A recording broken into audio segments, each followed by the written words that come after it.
जमात संविधानिक हक्क संघर्ष कृती समिती महाराष्ट्र राज्याच्या माध्यमातून आपले तीन समाज बांधव सन्माननीय किशोर भाऊ चौधरी, सचिन भाऊ चाचने आणि चंदनजी कोरे हे मागील 17 दिवसापासून या संविधान चौकात मागील 17 दिवसापासून आमरण उपोषण करतात आणि ज्या दिवशी मी उपोषण सुरू केलं त्या तिसऱ्या दिवशी मी स्वतः इथे तिघांनाही भेट दिली, तिघांसोबतही चर्चा करून घेतली आणि त्यानंतर सातत्याने राज्य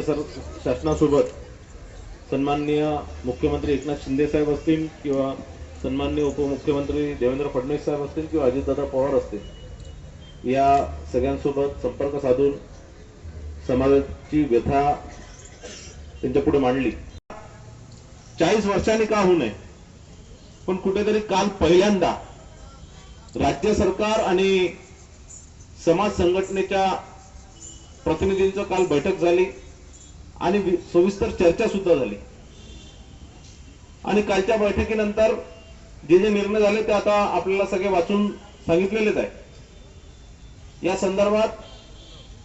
1985च्या GR मध्ये जो बदल करायचा आहे आणि 1985चा GR कसा झाला होता तर 1983 ला एक कमिटी स्थापन झाली होती रिटायर्ड जजच्या अंतर्गत।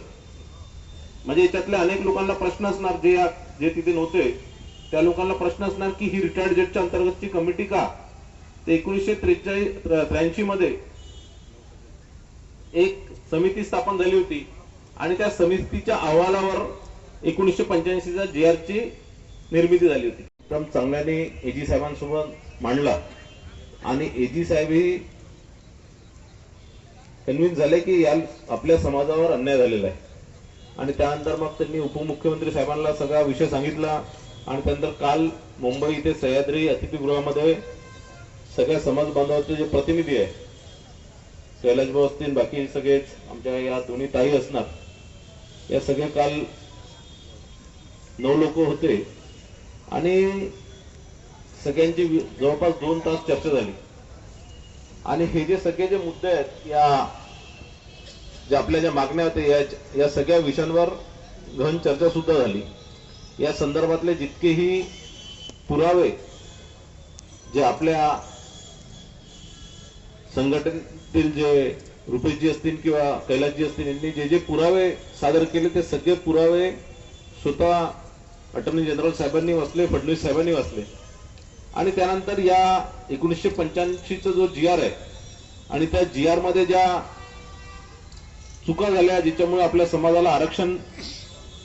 नाही भेटू शकलं आणि 1985 पासून आज 2024 पासून आपला हा लढा सुरू आहे।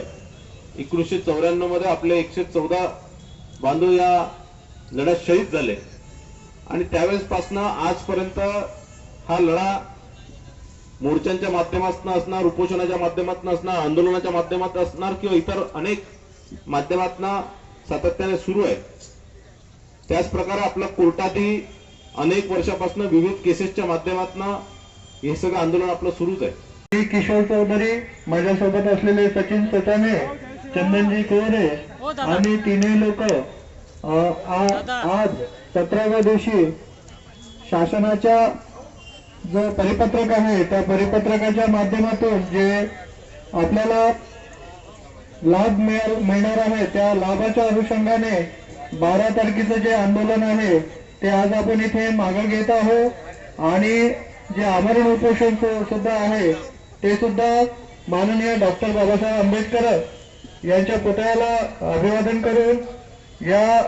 नागपूरचे गोंदराजे भक्त बुलंदशाह यांच्या पुतळ्याला आपण हार घालून आणि तसेच 114 शहीद बांधवांना आदरांजली देऊन आपला हा कार्यक्रम संपवू।